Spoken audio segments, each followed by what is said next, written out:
Ya, mari kita berdoa ya. Kita mohon pertolongan dan penyertaan Tuhan. Bapa, kami bersyukur karena Engkau selalu membuat setiap hati kami terus teguh di hadapan-Mu. Karena kami percaya Tuhan bahwa segala kejadian dalam hidup kami tanpa penyertaan Tuhan akan meruntuhkan iman kami, akan melelehkan kasih kami. Walaupun kami merasakan kami memiliki kasih yang kuat dari Kristus, tetapi kami tahu secara tidak sadar kasih kami kadang begitu hambar, baik pada lingkungan di sekeliling kami ataupun lingkungan di luar. Dan terutama bagi orang-orang yang mengenal Engkau, baik itu yang terdekat dengan kami sampai saudara-saudara kami di dalam iman kami. Kami bersyukur karena Bapa yang baik, Engkau memiliki kasih setia yang tiada pernah habisnya kepada kami. Dan tidak pernah Engkau menyia-nyiakan hidup kami. Walaupun kami seringkali menyia-nyiakan waktu kami, tenaga kami, dan juga semua anugerah yang Kau percayakan kepada kami. Kami hari ini mau belajar bagaimanakah kami merancang masa depan kami dengan hati yang sungguh-sungguh mengenal akan hati yang puas di hadapan Tuhan. Hati yang merasakan kecukupan. Hati yang merasakan bahwa kami adalah orang yang tidak pernah puas dalam hidup kami. Kami belajar dari orang kaya yang begitu tamak, sehingga dia jatuh di dalam dosa yang tidak pernah bisa diangkat oleh Tuhan. Dan Tuhan biarkan orang-orang seperti ini karena mereka sudah tidak mau mendengarkan Tuhan. Mereka hanya berpusat pada dirinya sendiri. Kami percaya Tuhan bahwa itu bisa terjadi pada kami, langkah hidup kami, ataupun cita-cita kami, keinginan kami. Kami serahkan hati kami, Engkau arahkanlah, Engkau berikanlah kami hati yang sungguh bijaksana, seturut dengan Kristus Tuhan kami, dan teladan daripada Kristus, yang membuat kami jauh daripada keinginan untuk tamak, tetapi keinginan untuk berkorban, keinginan untuk menebus, mengampuni, melayani, yang lebih utama dan yang kami kejar, bahwa itulah hidup yang kekal di dalam Engkau. Terima kasih Bapa, kami serahkan hati kami, biarlah roh Tuhan membantu kami untuk mengerti firman Tuhan. Di dalam nama Tuhan Yesus kami serahkan doa kami ini. Amin.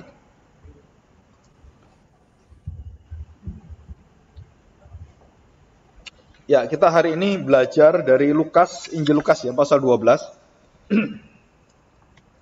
Injil Lukas pasal 12. Rekamannya sudah ini.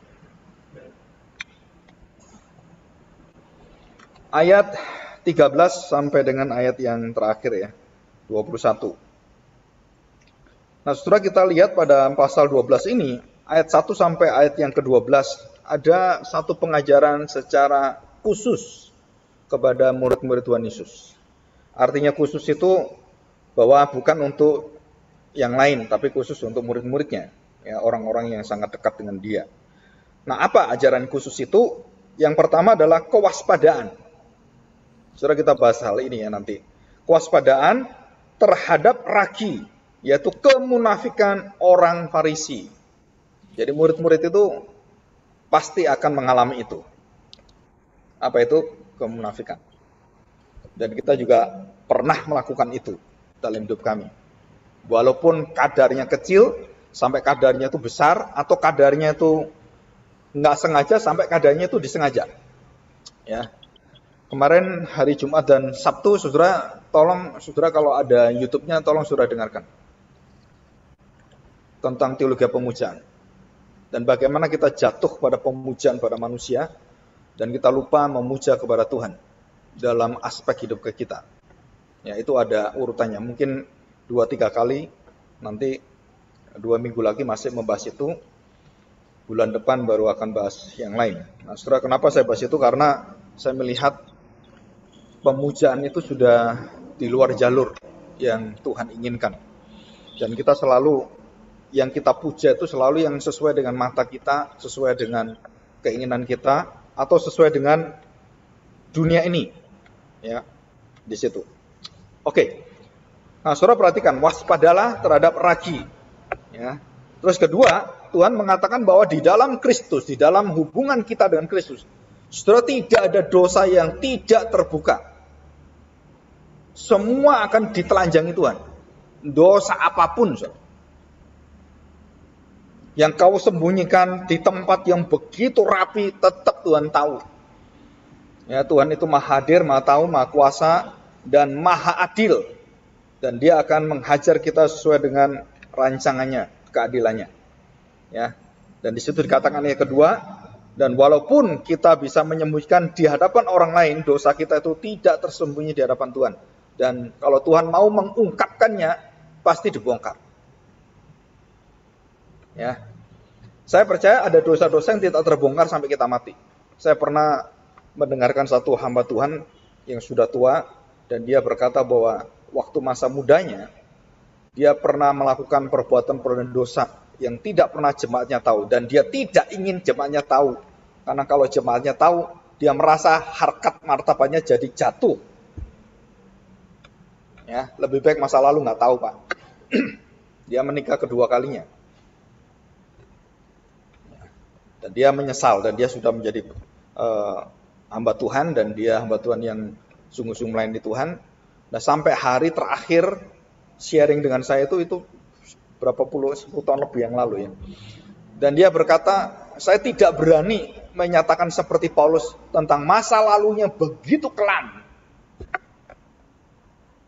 Soalnya kalau saya cerita, Pak, saya takut jemaat saya itu ada salah satu yang saya bunuh. Anaknya mungkin saya nggak tahu. Begitu saya sebut dan mengetahui semua apa yang terjadi dalam hidup saya, nah, dia ketakutan dengan trauma kejahatan dan kriminal yang dia lakukan. Dan bukan hanya membunuh, dia juga memperkosa juga. Dia juga melakukan dosa-dosa yang lain. Minum, mabuk, dan semuanya.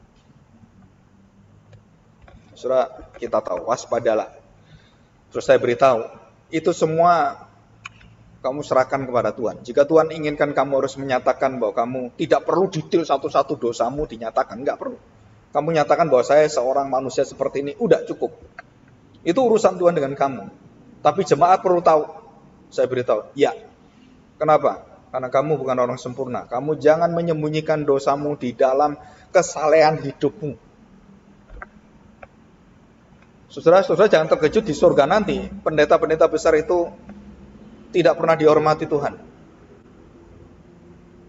Dan yang diangkat Tuhan itu orang-orang yang kita pikir, loh ini orang, ini kan orang kecil sekali. Tuhan angkat itu di surga. Dan Tuhan pamerkan dia adalah orang-orang berkenan pada Tuhan. Saudara, di surga itu kita akan mengalami kejutan-kejutan yang luar biasa. Kita pikir John Calvin nanti di surga paling tinggi tempatnya. Kita bisa kecilik, saudara. Kenapa? Saya percaya janda miskin itu lebih tinggi dari John Calvin yang di Alkitab itu. Perempuan yang mencuci kaki Tuhan Yesus dengan air matanya lebih hebat dari John Calvin. Dan itu di Alkitab loh, bukan saya. Nah, kita belajar ini, saudara. Jadi kerohanian itu sangat beda, saudara. Tuhan Yesus melihatnya juga sangat beda sekali. Dan kita harus hati-hati dengan kerohanian kita. Mata kita nih yang sudah seringkali kita tuh pengaruhnya begitu banyak. Dunia ini mempengaruhi rohani kita, membentuk kesalahan kita, bukan firman Tuhan, bukan kebenaran firman Tuhan. Dan kita harus hati-hati. Ya, oke, kita lanjutkan. Perhatikan baik-baik, saudara. Ya, Tuhan Yesus mengatakan tentang kalimat yang sangat, kalau saya pikir ini sangat penting sekali. Dikatakan, aku akan menunjukkan kepada kamu siapakah yang harus kamu takuti. Sekali saja loh Tuhan Yesus ngomong tentang ini, saudara. Berkata hal seperti ini, kamu harus tahu siapa yang kamu takuti.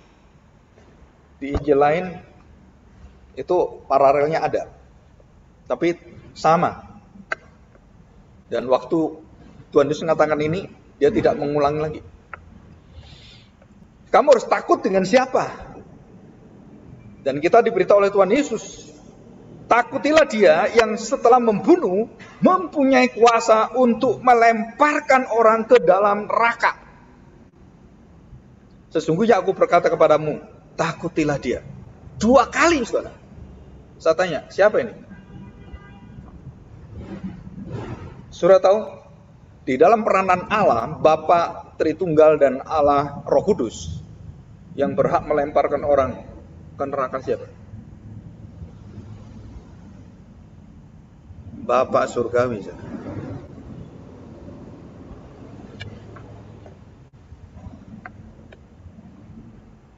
Karena Tuhan Yesus sedang berbicara dia, bukan aku. Dia, bukan dirinya, yang melemparkan orang dalam neraka. Bapa yang penuh dengan kasih, yang penuh dengan kekuatan begitu besar belas kasihannya tuh. Dia punya kuasa murka yang hebat sekali dan melemparkan kamu dalam neraka. Tidak ada ajaran yang pernah mengajarkan kita Bapak surgawi melempar orang dalam neraka.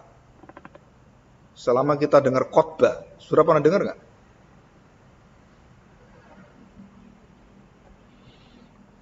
Bisa membunuh bukan hanya tubuhmu, jiwamu, rohmu dibinasakan oleh dia. Iblis nggak bisa. Dan itu peranan dari Bapa. Nah, saudara, perhatikan baik-baik. Yang kedua apa? Ketakutan kita kepada Bapa itu berparalel dengan, maaf saudara, kekhawatiran kita. Kalau kamu terus khawatir, kamu nggak takut dengan Tuhan. Kalau kamu takut dengan Tuhan, kamu nggak akan khawatir. Dan itu paralel.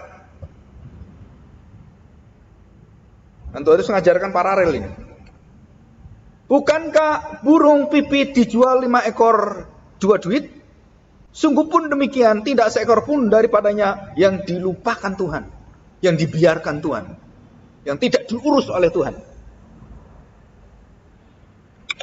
Terus di sini dikatakan, bahkan rambut kepalamu pun terhitung semuanya. Karena itu jangan takut. Berapa kali jangan takut? 3 kali. Saudara ini, apakah saudara takut? Secara manusia nggak ada yang nggak takut, saudara. Kita semua takut. Ya. Karena itu jangan takut, karena kamu lebih berharga daripada banyak burung pipit. Aku berkata kepadamu, setiap orang yang mengakui aku di depan manusia, anak manusia juga akan mengakui dia di depan malaikat-malaikat Allah. Tetapi barang siapa menyangkal aku di depan manusia, ia akan disangkal di depan malaikat-malaikat Allah. Setiap orang yang mengatakan sesuatu melawan anak manusia akan diampuni, tetapi barang siapa menghujat Roh Kudus, ia tidak akan diampuni. Apa pekerjaan Roh Kudus yang paling utama berkaitan dengan paralel ini adalah membuat hatimu takut akan Bapa. Dan kamu tidak pernah takut dengan kekhawatiran hidupmu. Itu pekerjaan Roh Kudus. Bagaimana Roh Kudus bekerja dalam diri saya? 2, khawatir dan takut. Itu paralel. Dan Tuhan Yesus mengatakan ini rahasia ini. Kalau kamu sudah 2 itu tidak ada, kamu akan masuk dalam dosa menghujat Roh Kudus. Apa dosa menghujat Roh Kudus? Tidak takut akan Allah. Dan salah satunya adalah kamu berpusat pada dirimu, mengkhawatirkan dirimu, walaupun kamu sudah kaya raya, tetap khawatir, dilimpahi tetap khawatir. Nah itu ceritanya nanti orang kaya. Orang yang masuk dalam dosa, yang melupakan Tuhan, dan yang tidak tahu terima kasih. Apabila orang menghadapkan kamu kepada majelis-majelis atau pada pemerintah-pemerintah dan penguasa-penguasa, janganlah kamu khawatir bagaimana dan apa yang harus kamu katakan untuk membela dirimu. Sebab pada saat itu juga Roh Kudus akan mengajar kamu apa yang harus kamu katakan. Dan kita masuk dalam bacaan kita. Ayat 13. Seorang dari orang banyak itu berkata pada Yesus, Guru, katakanlah kepada saudaraku supaya ia berbagi warisan dengan aku. Warisannya sudah dibagi, dia minta lagi warisannya mungkin yang sulung, kemungkinan besar. Yang dapat bagian banyak menurut hukum Taurat dalam Ulangan. Ya, kalau sudah tahu, Ulangan pasal 21. Ayat 16 dan 17. Nah, saudara perhatikan di sana ayat 17 khususnya. Kalau orang itu masih meminta lagi dan kemudian mengakali berbuat kejahatan dan warisannya itu diambil oleh orang saudaranya yang jahat. Saudara, saudaranya ini harus dibinasakan, saudara. Dan semua hukum Taurat itu kebinasaan, saudara. Kenapa dibinasakan? Karena tamak harus binasa. Bukan soal dosa warisannya, bukan. Hatinya yang tidak tahu terima kasih, yang tidak tahu diri, yang terus ingin mengambil milik orang lain, saudaranya pun diambil. Ini barusan ada kan sinetron, adiknya ambil semua hartanya. Itu harus dihukum mati itu, dirajam menurut Israel. Nah, surah baca Luangan 21, saya tidak baca. Nah, surah ditanya seperti Tuhan Yesus, ya bukan jurusannya kamu tanya saya. Tuhan Yesus mengatakan demikian. Tetapi Yesus berkata kepadanya, saudara, siapakah yang telah mengangkat aku menjadi hakim atau pengantar atas kamu? Semua sudah diatur hukum Taurat. Dan Tuhan Yesus pun taat pada hukum Taurat. Bayangkan, saudara. Hukum sipil yang diberi Tuhan dalam anugerah umum, Tuhan Yesus pun taat terhadap hukum sipil. Dan kita pun sama harus taat. Kalau hukum itu tidak melawan Tuhan. Jadi ada hukum rohani, hukum kasih Kristus, dan ada hukum sipil dunia ini yang diatur dengan wahyu umum, dengan hikmat dan kebijaksanaan dari Tuhan sendiri. Dan puncak tertinggi hukum itu adalah hukum Taurat. Ya. Ayat yang ke-15. Katanya lagi kepada mereka, saudara, ada dua peringatan. Berjaga-jagalah dan waspadalah. Berjaga-jagalah dan waspadalah terhadap segala ketamakan. Nah, saudara perhatikan, ketamakan itu bentuknya bukan satu tunggal, tetapi berlimpah. Bentuknya jamak. Segala ketamakan. Ketamakan apapun, bukan hanya soal duit, bukan hanya soal makanan, bukan hanya soal itu. Bahkan soal perempuan. Jika kamu mengingini, itu ketamakan. Kamu punya istri, kamu ingin yang lain, itu ketamakan dan itu dosa yang mematikan. 10 hukum Taurat yang terakhir, jangan mengingini apapun dari sesamamu, jangan tamak.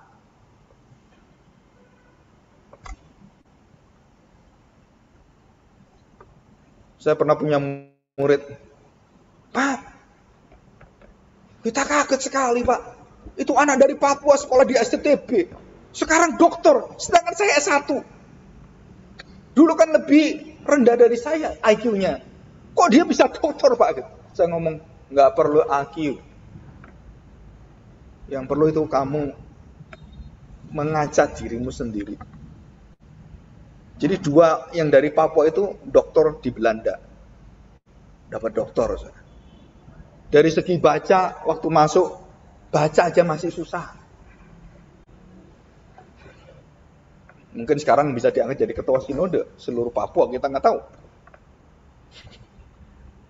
Jadi saudara jangan menghina orang, wah nggak bisa baca gitu. Waktu saya ngajar di MTS juga sama. Yang masuk tuh dari daerah-daerah itu, waduh susah semua saudara. Tapi saudara, mata kita bukan mata orang-orang yang menghina apa yang didatangkan Tuhan. Kita melihat hati misi yang Tuhan berikan.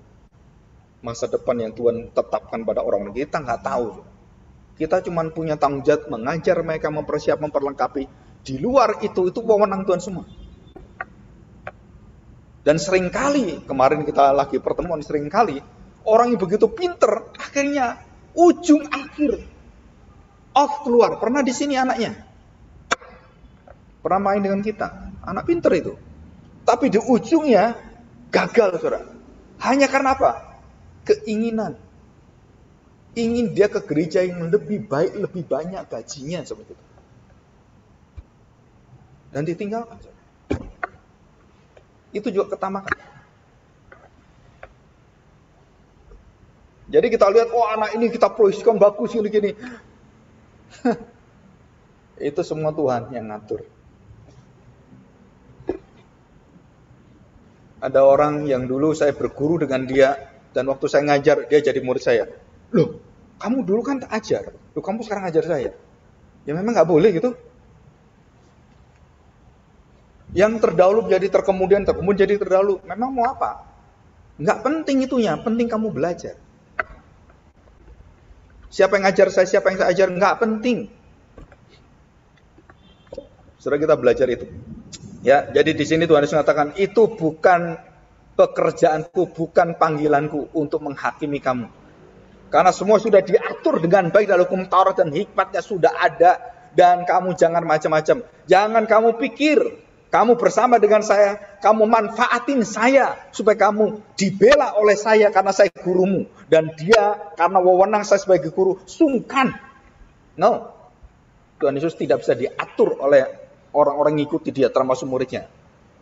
Saudara, jangan pernah mengatur Tuhan. Ya. Kalau warisan surgawi, nah Tuhan pasti kasih tahu. Kalau warisan duniawi, atur sendiri. Ya. Jadi kalau saudara, Tuhan Yesus, saya dapatkan haknya kecil Tuhan, saya anak paling kecil Tuhan. Kenapa Tuhan? Jadikan saya bukan anak sulung. Anak sulung kan 2 bagian Tuhan. Tuhan, saya minta hak sulung. Edan kamu. Sudah diatur semua oleh Tuhan. Bukan soal hak sulungnya, kamu tamak itu dalam hatimu. Ya. Jadi jangan tanya warisan duniawi kepada Tuhan Yesus, semua sudah diatur. Dan kalau kamu berdoa, jangan berdoa seperti ini waktu pembagian warisan. Apalagi orang tua kita masih hidup. Wah, nanti warisan gimana ya? Saudara, belum apa-apa sudah pikir udah mati itu minta warisan. Kan gitu kan? Orang tua belum ingin kamu minta warisan, kurang ajar itu. Anak yang bungsu itu kurang ajar sekali. Minta warisan dulu dia. Itu doain papanya cepat mati atau gimana? Ya. Oke, saudara, perhatikan. Warisan dunia diatur dengan hukum dunia. Warisan surgawi tidak diatur dengan hukum duniawi, tapi surgawi.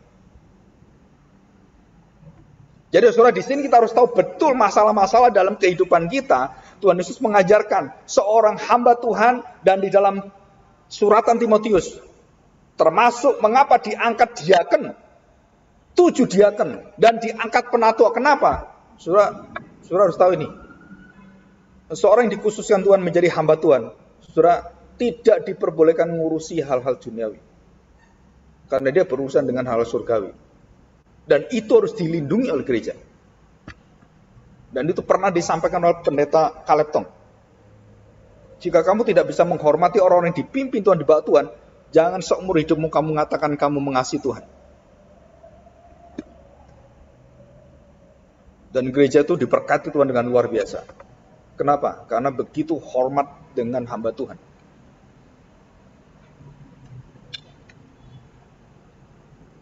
Jadi kamu jangan pernah berpikir, ini seorang hamba Tuhan, dia urusannya urusan ini. Tetapi kondisi-kondisi tertentu membuat kita tahu bahwa tidak semua hamba Tuhan bisa kondisinya begitu nyaman. Di dalam satu gereja dibiayai, enggak bisa seperti itu.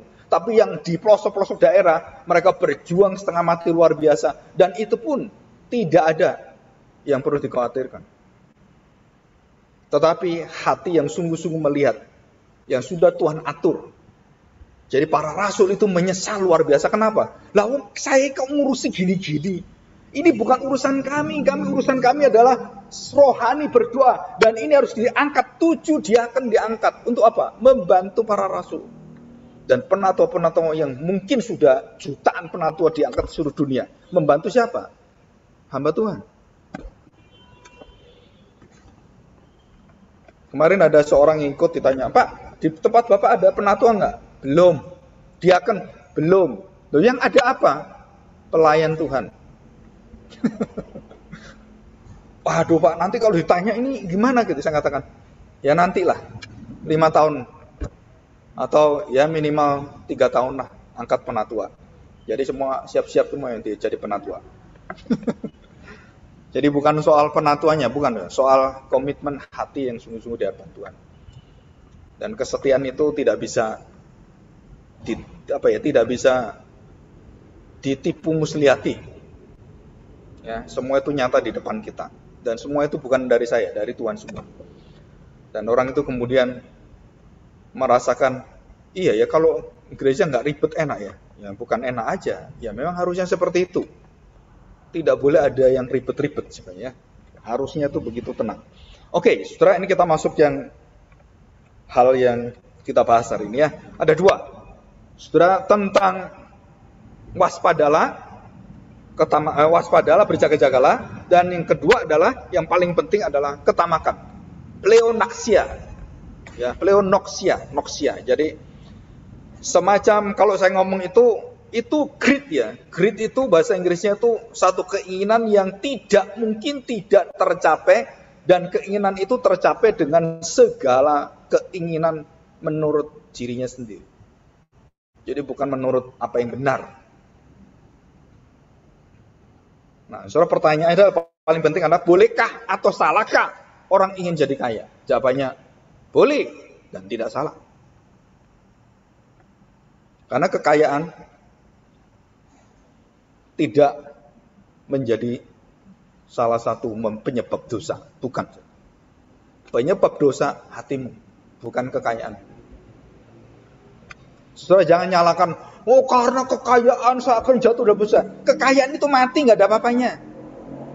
Uangmu di bank nggak bisa bicara, nggak bisa mempengaruhi kamu.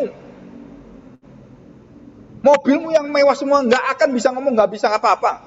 Yang beli-beli kamu sendiri, oh salah-salahin dia. Kita ini kadang-kadang nggak waras, saudara. Wah karena saya lupa diri kena kekayaan yang besar ini sehingga saya tuh, aduh. Atau karena keuntungan yang besar saya lupa dengan Tuhan, sehingga saya tidak pernah gubris Tuhan. Sibuk. Nah seperti itu. Saudara, saya tanya sekarang, kamu nyalakan harta benda, kekayaan, kelimpahan, jabatanmu dan talentamu semua. Saudara, itu nggak ada salah semua.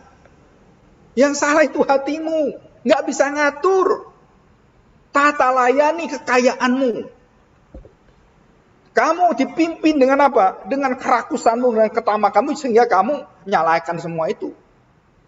Jadi itu dosa nenek moyang kita. Nyalakan orang, nyalakan benda, nyalakan siapapun. Yang benar saya. Kenapa saya gini? Ya karena itu salah. Karena ini salah, itu salah. Yang benar siapa? Ya saya paling benar. Saudara, pleonoksia itu sesuatu yang paling berat. Dan dosa ini ditulis oleh John Owen, Thomas Goodwin, Richard Baxter, dan semua orang-orang reformator dan kaum Puritan. Dosa yang paling, saudara, tidak bisa dilawan oleh manusia. Saya beri contoh.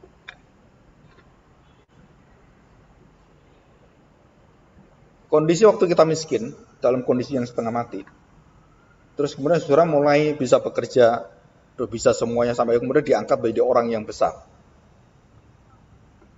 Saya tanya saudara, pola hidupmu, pola makanmu, pola semuanya berubah nggak? Saya percaya saudara, nggak ada orang nggak berubah, semua berubah. Satu-satunya manusia yang pelayannya berhasil, yang kekuatannya luar biasa disertai Tuhan dengan indah sekali, tapi hidupnya tidak pernah berubah sampai mati, itu hanya Tuhan Yesus.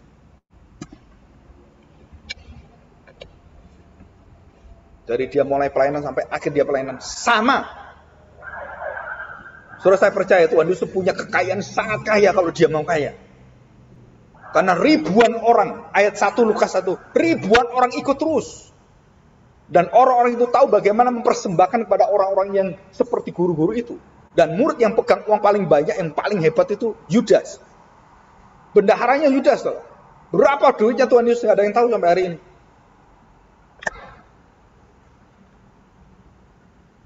Tapi saya tanya, saudara lihat pola hidupnya tuh. Meletakkan kepala nggak ada, mati nggak ada tempatnya. Dia diberi pelayanan yang hebat, berhasil. Dia diberikan kekayaan luar biasa. Semua dikasih semua. Yesus tetap Yesus. Dan dia tidak berubah apapun. Saya melihat orang seperti ini, itu jarang sekali.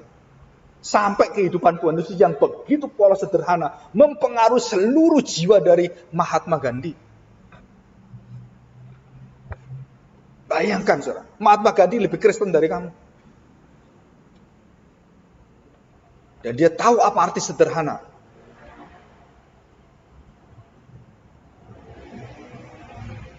Dan kita, saudara, Kita tuh selalu ada keinginan lebih. Keinginan yang apa ya? Cita-cita menjadi orang kaya, bekerja giat itu nggak ada salahnya. Itu hakmu kita semua. Hak kita semua. Tetapi begitu kamu mulai memikirkan semua berpusat pada dirimu dan tidak pernah memikirkan apa yang di luar dirimu, orang lain yang susah semuanya, dan berpusat pada dirimu dan mengumpul terus lumbung-lumbung begitu banyak. Oh, masih kurang. Waduh, ini ada pajak sekarang ya, 1 miliar kena pajak. Bingung. 10 miliar uang saya. Akhirnya 10 bank. Karena apa? Takut uangnya bayar pajak. Itu greedy. Bukan menghindar saja. Itu intinya adalah kamu tidak mau uangmu kurang. Ingin nambah terus. Nggak mau keluar. Tuhan katakan, lebih baik berbagai orang yang menyalurkan, memberi, daripada yang menyimpan.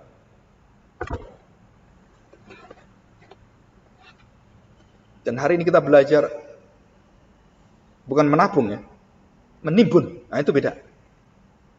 Menabung itu orang melarat menabung supaya masa depannya itu ya. Tapi kalau menimbun dia sudah berlebihan.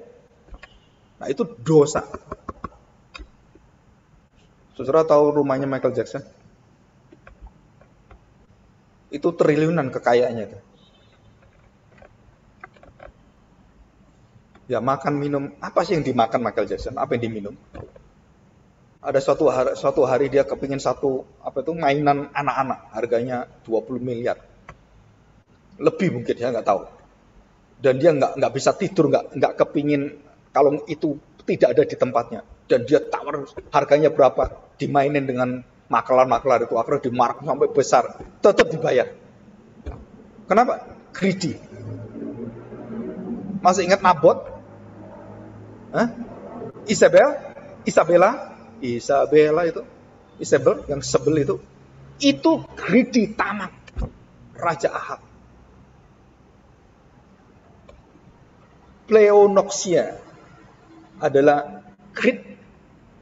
Saudara, itu adalah keinginan yang tidak pernah puas dan ingin terus tambah ingin, terus tambahin dan tidak pernah berhenti dan cuma perhatikan dirinya sendiri. Akhirnya apa? Dia pun tidak memakan, tidak menikmati semua kekayaannya dan semua sia-sia semua. Salomo adalah orang yang paling sia-sia dan dia tulis sendiri untuk dirinya. Hidupku sia-sia menuju kesia-siaan dan mati dengan sia-sia. Pengkhotbah sudah baca. Apa yang tidak ada pada Salomo? Siapa yang bisa melawan kekayaan Salomo? Kepintarannya, talentanya, kehebatannya, musiknya, kecerdasannya, hikmatnya, wisdomnya. Dan dia menulis semua di bawah matahari kosong. Sia-sia. Setelah pleonoxia begitu meracuni manusia. Dan kita harus hati-hati ini. Ya. Nah, saudara, kesalahan-kesalahan yang terjadi dan juga saudara seringkali lingkungan di sekeliling kita itu memberikan satu hati greedy kita itu semakin berkobar-kobar. Contohnya fintech, kredivo, kredibel, peluang, kredit dan semuanya. Orang miskin punya kartu kredit 7. Satu kartu kredit 15 juta kali 7 berapa?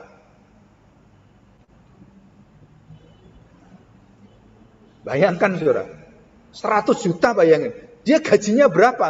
Wah, pokoknya dia nggak pikir, wah ini. Kenapa? Kamu ambil kartu kredit, bayar utang yang satunya. Terus gimana? Ya pokoknya terbayar bunganya udah nggak apa-apa katanya. Kamu numpuk. Akhirnya nggak sampai kredit lagi, sampai 8-12 kartu kredit. Terus tenggelam dia. Mati di dalam utang. Kenapa? Karena hatimu tuh greed. Dan iblis memakai semua teknologi yang luar biasa dan juga modal-modal itu untuk menjebak manusia mati di dalam greed. Keluarganya hancur semuanya. Pekerjaan hancur semuanya. Kenapa? Greed. Surah fintech, instant way. Dan itu diajarkan oleh dunia. Oleh guru-guru yang luar biasa. Saudara, kadang-kadang saya ingin kita ada yang bisa membahas Robert Kiyosaki itu kelemahannya apa di dalam iman Kristen. Sampai hari ini saya belum menemukan anak-anak muda yang bisa berpikir dengan jernih dan bisa memilah kemudian apa yang salah ini dengan teori-teori seperti itu. Saya percaya, saudara, semua yang di luar Alkitab itu hanya hikmat sementara. Dan di situ ada jebakan-jebakan dari setan semua. Tapi kita nggak pernah tahu. Jangan pernah kamu menjadi orang miskin, selalu ingin menjadi orang kaya. Jangan pernah kamu mau sakit, selalu ingin sembuh. Dan sama semua. Itu apa? Greedy, saudara. Greedy di dalam kesalehan. Nggak tahu, saudara. Kita nggak tahu. Ya, oke, kita lanjutkan. Kemudian ia mengatakan kepada mereka suatu perumpamaan, katanya, ada seorang kaya, tanahnya berlimpah-limpah, hasilnya bukan cuman cukup loh, saudara. Orang kaya ini sudah kaya, dan kaya-kaya apa? Kayanya kaya apa? Waduh, kaya apa ini ya? Dan ayat 17, ia bertanya dalam hatinya. Perhatikan, saudara, nggak pernah orang lain. Dia bertanya diri sendiri, urusan dengan diri semua. Bertanya dalam hatinya, urusannya dengan dirinya semua. Ada seorang kaya ya, berlimpah-limpah tadi. Apakah yang harus aku perbuat sebab aku tidak mempunyai tempat di mana aku dapat menyimpan hasil tanahku? Jadi penyimpanannya sudah berhenti. Banknya nggak cukup. Terus gimana saya menyimpan lagi? Dia bertanya dalam hatinya. Bukan bertanya bagaimana saya menyalurkannya. Bukan. Gimana saya menimbunnya lagi ya? Ini udah penuh ini. Berkatnya udah luar biasa. Dan dia mengatakan apa ayat 18. Lalu katanya. Inilah yang akan aku perbuat. Aku akan rombak lumbung-lumbungku. Dan aku akan mendirikan yang lebih besar. Lebih besar. Greed. Di dalam pelayanan ada greed. Ya. Ada seorang misi yang begitu hebat. Dan waktu bercerita, dia punya cita-cita di 24 provinsi waktu itu. Dan sekarang 32 atau berapa. Saudara, apakah itu dari Tuhan atau greed? Itu harus diuji. Ada orang yang punya cita-cita, saya ingin mengabarkan Injil ke 100 kota, 200 kota, 300 kota. Ini keinginan Tuhan atau keinginan kamu? Itu greed rohani. Dan orang tidak banyak yang tahu.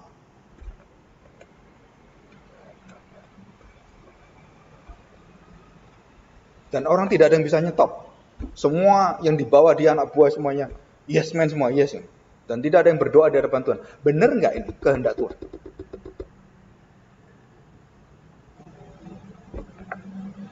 Saudara, saya pikir saudara, greed itu hanya soal duit gitu kan? Soal harta benda, kekayaan. Bukan. Kerohanian juga bisa greed, saudara.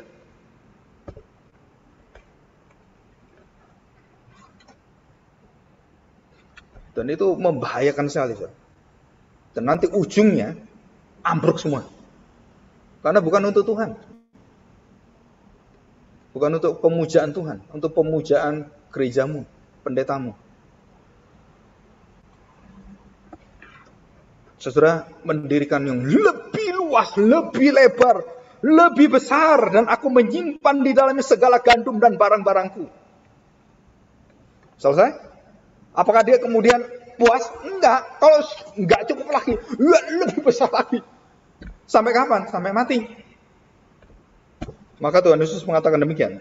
Tetapi firman Allah kepadanya, hai engkau orang bodoh. Disebut apa? Orang tolol. Atau bahasa yang lain, kafir.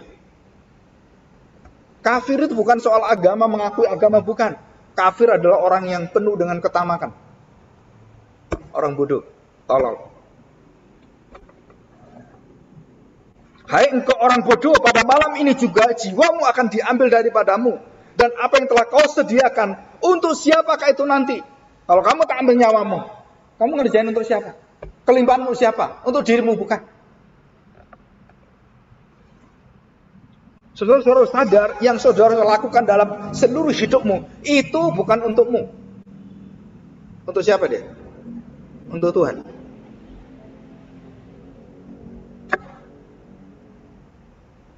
Saya bertemu kemarin ngomong dengan koko saya. Dia cerita, kamu tahu nggak itu yang majelis yang ini, yang kaya itu? Iya, kenapa? Sekarang mau mati. Kenapa mau mati? Habis kena COVID, terus jantungnya itu, naik turun tiba-tiba, terus mau mati. Saudara tahu, waktu saya pernah bertemu dengan orang ini ngajak makan di rumah makan gitu kan, yang mahal luar biasa di Surabaya ada rumah makan Crazy Rich, sekali makan 3 juta. Saya pernah dilihatkan itu bonnya berapa? 4 juta, makan apa saya 4 juta? Saudara, stick segini itu loh. Cuman segini lah daging. 1,5 juta. Dia pinter, nggak ngomongin saya soal harganya. Kenapa? Dia tahu. Kalau tahu nggak mau pasti ya. Udah Pak, dia makan gitu. Saya pikir tempatnya bagus ya. Suasananya bagus, mau musik klasik bisa, dangdut bisa, mau minta apa bisa. Atau India bisa, hula-hula gitu bisa dia. Semua tersedia. Dan itu orang-orang yang crazy rich datang ke sana. Dan bayarnya itu jor-joran. Ya. Dan yang paling aneh, itu ada alat satu seperti boneka. Jadi semua pakai kartu kredit. Ada 12 orang crazy rich makan di situ ya. Habis 30 juta gitu atau 40 juta. Nah mereka taruh kartu kreditnya tak semua. Terus kemudian apa? Ada boneka yang bisa milih. Nah itu bayar. Kayak bebek gitu. Wah berhenti di sini. Nah kamu yang bayar. Yang bayar bangga.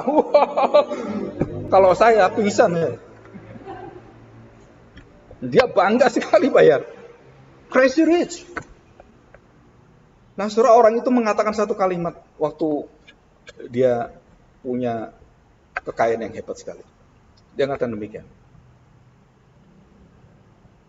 Dia susah hidup jadi orang kaya. Apa yang susahkan dia? Dia takut tidak kaya. Bayangkan, saudara. Dari orang miskin jadi orang kaya. Dia tidak takut menjadi kaya, dia takut jadi miskin. Saya gak bisa bayangkan Pak, kalau saya jatuh dalam miskin. Dan kemudian bagaimana anak saya, bagaimana cucu saya. Wah dia ketakutan luar biasa sekali. Terus saya beritahu, Bapak kayak orang ateis gak pilih ke Tuhan. Tuhan berikan berkat luar biasa, Bapak harus bersyukur. Jangan berpikir, wah bagaimana kaya nanti. Gak habis-habis Pak. Dan Tuhan Yesus katakan, untuk siapakah itu? Dan waktu dia sakit, kolam renang, kolam renang, terus kemudian ada kebun, ada tenis, ada lapangan sepak bola, mau apa ada semua sudah. Sekarang dia nikmati apa? Cuman dia liatin doang dengan kepala yang dibebat gini. Untuk siapa itu? Untuk supirnya, mainan tenis dengan pembantunya, tok, dia cuma liatin doang.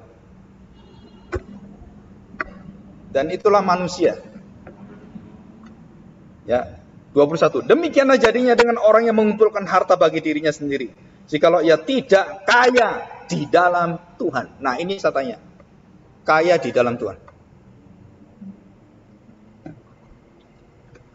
Saudara pernah ketemu orang yang kaya harta benda dan hatinya kaya di dalam Tuhan?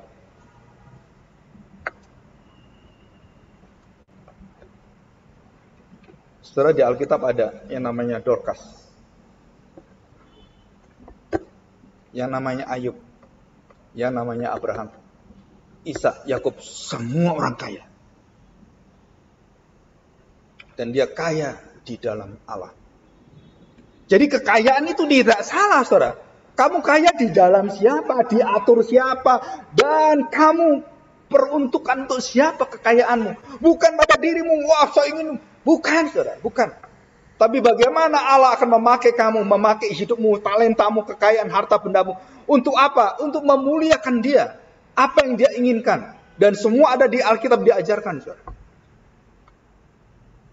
Saudara bayangkan, satu ibu Dorcas pelayanan misi Paulus itu bisa lancar. Satu loh.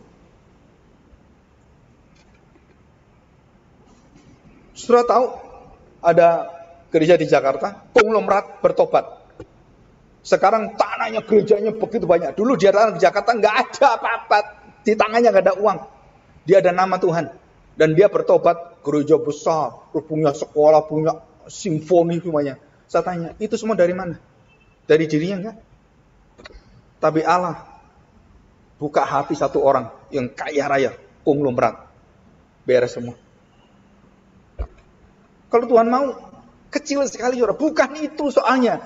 Soalnya adalah bagaimana kaum betul-betul tahu hati yang terlindungi dari greedy, ketamakan, kerakusan. Kita berpikir rakus itu makan mukbang. Nah itu rakus. Betul kan? Itu mie segini, gurita segini dipotong. Yang nonton 10 juta orang. Ya kan? Dan ada orang yang rakus pelayanan. Ada, saudara. Ada.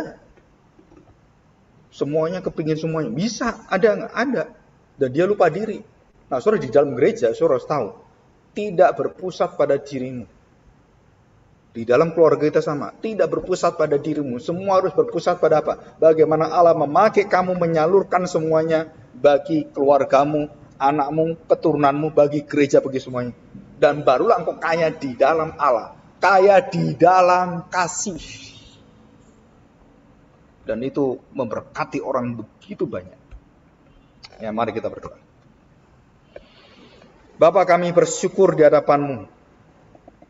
Kami tahu Tuhan bahwa kesejahteraan, kelimpahan berasal dari Tuhan. Dan tidak ada sesuatu yang tidak berasal dari Tuhan.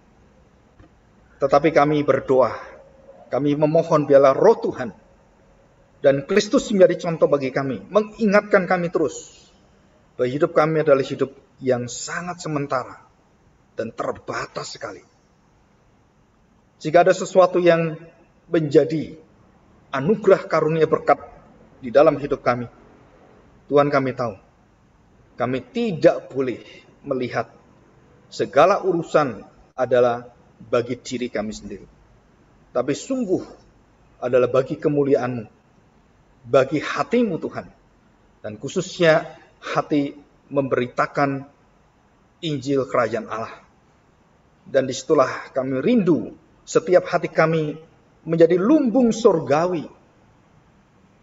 Kasih setia Tuhan, belas kasihan Tuhan, dan kemurahan Tuhan. Sehingga mengalir dalam hidup kami tiada hentinya. Walaupun kami tahu kehidupan kami seringkali begitu banyak tantangan yang kami pikir bahwa kami masih di dalam kekurangan. Kami masih perlu untuk menjadi orang-orang yang lebih mempunyai harta lagi, mempunyai kedudukan, mempunyai pekerjaan. Tapi Tuhan ingatkan kami bahwa setiap langkah hidup kami bisa menggelincirkan kami ke dalam hati yang tamak. Tetapi hari ini Engkau memberikan terang-Mu sehingga jalan-jalan kami yang akan membawa kami ke dalam jatuh di dalam dosa-dosa kami, Tuhan sudah ingatkan pada kami. Dan kami bisa menyiapkan hati kami dengan hati Kristus. Terima kasih Tuhan, kami songsong masa depan tahun 2022 yang mulai hari ini. Kami tahu kami akan menjalani dengan kemenangan. Kami menjauhkan diri dari hati yang greedy. Tapi hati yang takut akan Tuhan. Hati yang tetap tidak khawatir dalam hal apapun. Itulah yang bawa kami tetap berdiri mengasihi Tuhan dan berkenan pada Tuhan. Terima kasih Bapa. Kami serahkan hati kami di dalam nama Tuhan Yesus. Kami serahkan doa kami ini. Amin.